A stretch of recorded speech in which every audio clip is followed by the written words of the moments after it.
Good morning बच्चों, कैसे हैं आप लोग। उम्मीद है कि आप सब अच्छे भी होंगे और स्वस्थ भी।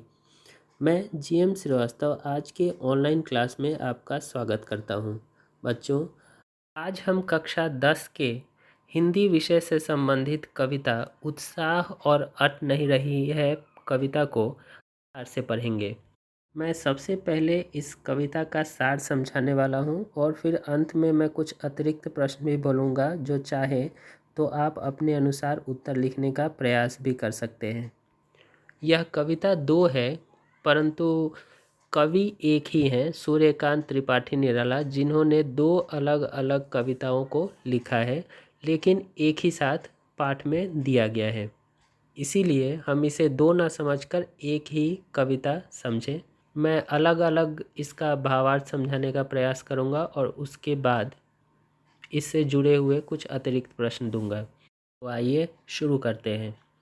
सबसे पहला, उत्साह। इसका भावार्थ कुछ इस प्रकार है। यह कविता असल में एक आह्वान गीत है।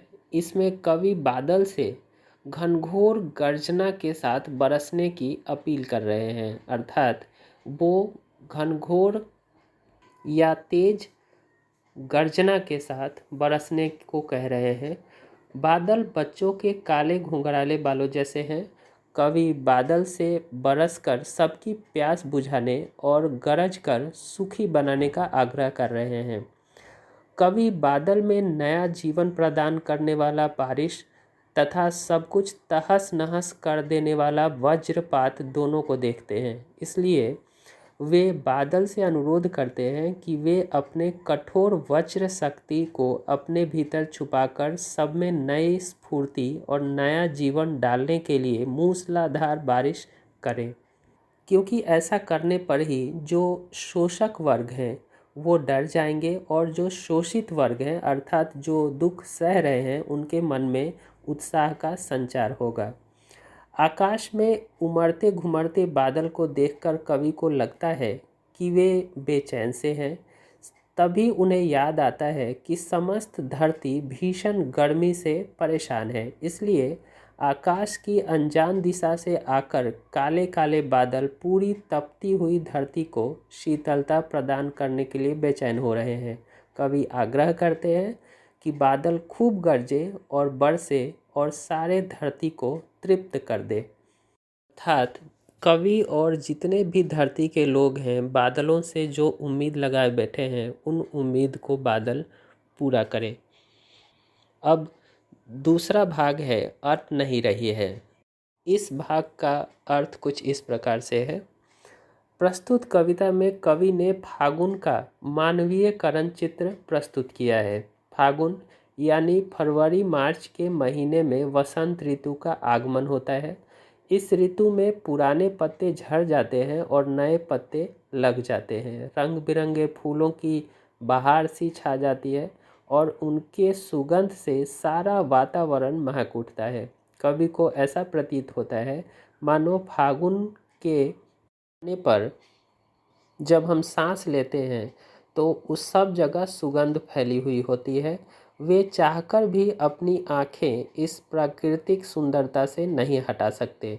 इस मौसम में बाग बगीचे वन उपवन के सभी पेड़ पौधे नए नए पत्तों से लद जाते हैं। कहीं यहीं लाल रंग के हैं तो कहीं हरे रंग के, और डालियां अनगिनत फूलों से लद गए हैं, जिससे कवि को ऐसा लगता है जैसे प्रकृति अपने में रंग बिरंगे और सुगंधित फूलों की माला पहन रखी हो। इस सर्वव्यापी सुंदरता का कवि को कहीं और छोर नहीं दिख रहा है। इसलिए कवि कहते हैं कि फागुन फागुन की सुंदरता अट नहीं रही है।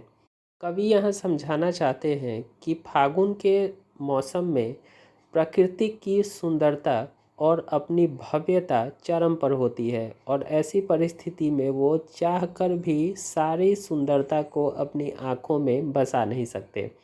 वो लगातार उस सुंदरता को देखते ही जा रहे हैं, लेकिन फिर भी उनकी आँखें उस सुंदरता से नहीं हट रही हैं। असल में इस कविता में मूल रूप से प्राकृतिक सुंदरता का सचित्र वर्णन किया गया है, जो अलग अलग मानवीयकरण अलंकारों से सुसज्जित है।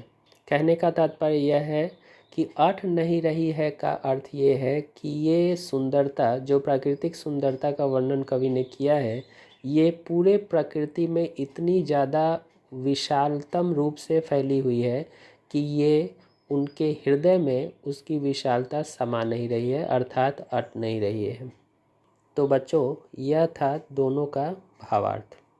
इसके आधार पर आप अभ्यास के प्रश्नों को लिखने का प्रयास करें और इसके बाद मैं आप लोगों से कुछ अतिरिक्त प्रश्न अभी बोलूँगा जिसे आप लिखें। पहला प्रश्न है, उत्साह कविता में कवि ने बादल को क्या माना है? मैं फिर से दोहराऊंगा, उत्साह कविता में कवि ने बादल को क्या माना है? दूसरा प्रश्न है, अट नहीं रही कविता के आधार पर प्राकृतिक सुंदरता का वर्णन अपने शब्दों में करें। मैं फिर से बोलूँगा, अट नहीं रही कविता के आधार पर प्राकृतिक सुंदरता का वर्णन अपने शब्दों में करें। बच्चों, मुझे उम्मीद है कि आप सब इस भावार्थ को समझ गए होंगे और आपको इस कविता में कोई परेशानी नहीं होगी। तो इसी के साथ मिलते हैं अगली कक्षा में। धन्यवाद।